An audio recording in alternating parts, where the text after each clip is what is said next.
Right guys, welcome back to my channel. So today we're going to be having a look at the Campark Extreme 2 Ultra High Definition Action Camera.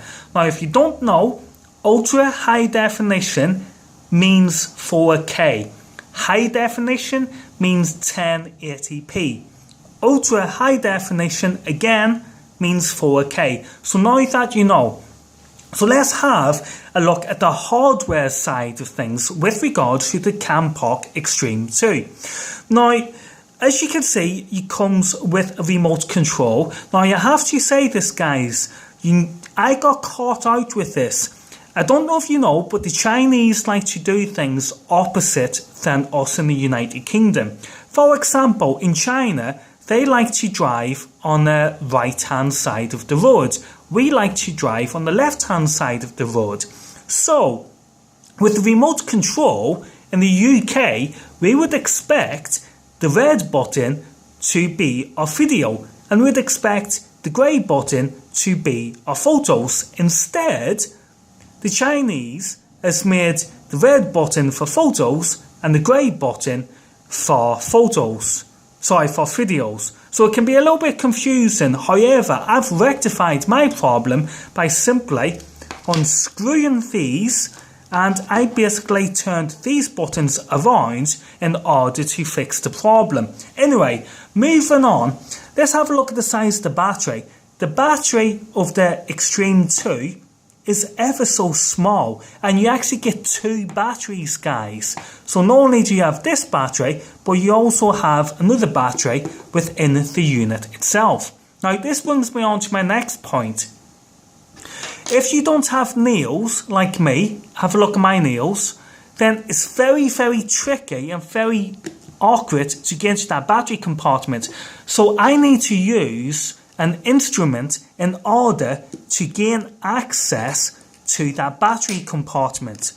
You see, because I don't have long fingernails, I then find it difficult gaining access to the battery compartment without using an aid such as an instrument.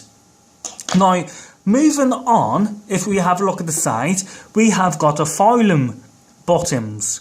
So it's up and turn down. These are also menu selection buttons as well. Moving around from there, we have got the OK button, and we have a little LED lamp up here.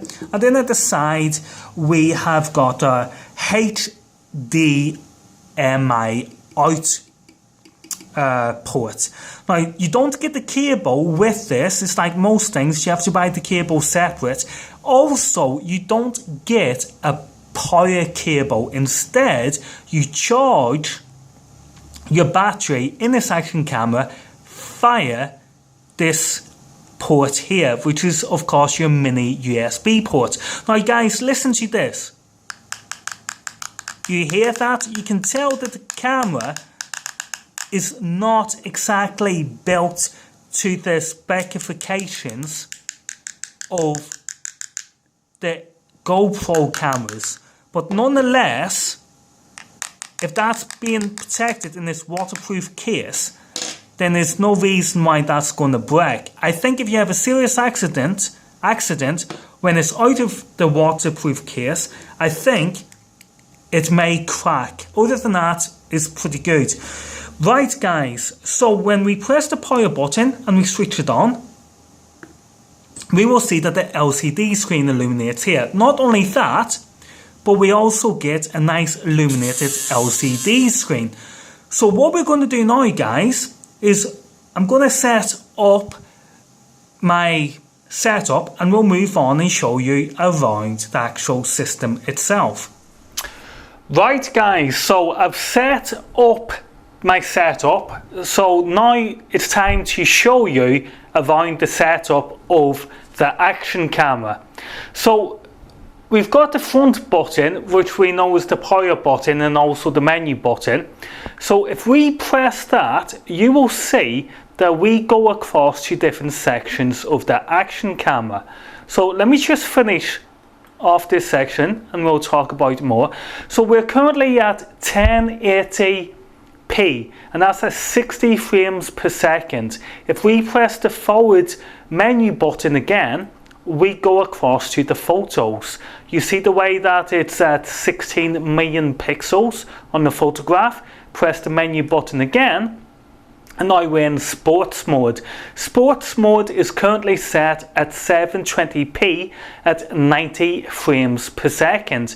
Now you can think of this sports mode as being like a quick dial, so you can actually program this to be, you know, like 1080p at 60 frames per second or 30 frames per second. It's entirely up to you.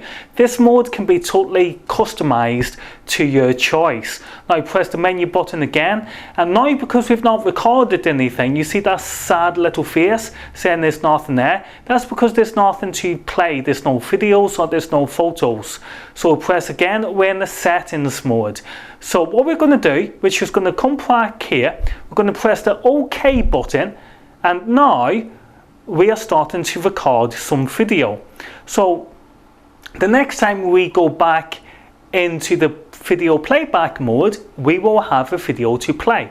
Now press stop, then we're going to go over here, we're going to take a photograph. And I have to say, guys, the photographs I do love on this little action camera. It's very powerful indeed. So let's go back into the playback mode. So here we go. If we press OK, sorry, that's a video. So we'll just use the selection. Here we go. You know it's a video because it's identified by that arrow. So press OK. And there we go. Now we've got the playback of that action camera video footage.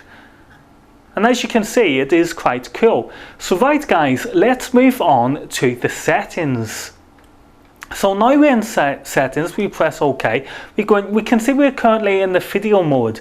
So we can choose to have sound being recorded. We can go into time-lapse video mode. We can loop recordings, which means we can go to 2 minutes, 3 minutes, 5 minutes. So that's just your videos looping. Every 5 minutes you could have a new video. Every 5 minutes you have a new video, etc. You slow motion, so you can totally change that. And we come out of that, come back down. So let's move across to the photo mode. Photo resolution, we can choose whatever it is. Remember guys, this is a Wi-Fi camera, so we can do any of this on our smartphones or in our tablets. Now drama shot is quite cool, so we'll go to, let's say, 5 photos a second. So the next time I take a photo, let me show you this. Next time I take a photo, I am going to be taking it at 10 photos. So here we go. That is just taking, that's just taking 5 photographs per second. So what we're going to do, we're going to go back into the menu mode again. The settings, I should say. Go over to photos. And I'm going to change that back to normal. So close that off. Press this, come across. Exposure. Now we can choose exposure, values, or white balance. We're going to switch Wi-Fi on. What I'm going to do, guys, I'm going to stop here and I'm just going to switch over now to Wi-Fi, and we'll show you more of the settings within Wi-Fi. So we're currently in the Wi-Fi mode. Now I'm watching this on my Lenovo 3 tablet, and basically the video we're watching here is when I went mountain biking up in the Peak District. But as you can see, this is the XDV app. Now we can do anything via the settings on the XDV app itself. For example, we can choose to take 3 frames per second or 10 frames per second or 5. Or we can basically change our exposure to a -3, or we can set it back to normal, which is 0. We can change our white balance. So as you can see, anything what we can do on the camera, we can actually do within the app itself. As a matter of fact, I think it's easier to use the app as opposed to using the camera. For example, let's say we want you to look, you see that how quick we can access 10 photos per second, or if we want 3 photos per second or 5. So let's choose 5, click the button, look at the way it's shooting away, and it's capturing them 5 photos per second. It's the same with the video mode. We want to go on to a loop of 2 minutes. We can do that, a loop of 3 minutes, etc. It's all very handy using this action camera via the Wi-Fi mode in addition to the XD3 app. Now, if you want to watch your videos, just go into the media, and there's all your videos and all your photos that's been captured. So right guys, you know, that's basically my review of the Campark ultra high definition action camera.